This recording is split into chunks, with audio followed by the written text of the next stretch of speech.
তাহলে Jeddah BJP join করেই নিল কেন বলছি? কারণ আপনারা জানেন এখন বিভিন্ন নিউজ পোর্টালের সোর্স থেকে এবং বিভিন্ন মানুষজন এটাকে নিয়ে কথা বলছে।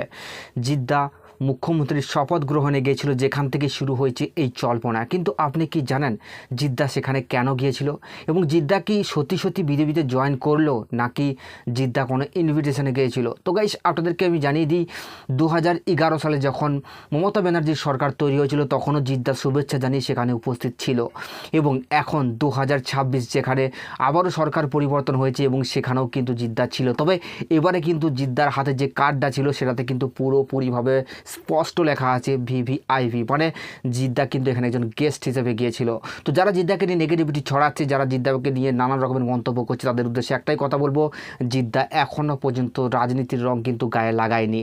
হ্যাঁ, সরকার বদল হলে বড় বড় সেলিব্রিটিদের তো অবশ্যই আমন্ত্রণ জানাবে। তো এটা নিয়ে আপনাদের কি মতামত, আপনারা নিজের কমেন্টে অবশ্যই জানাবেন।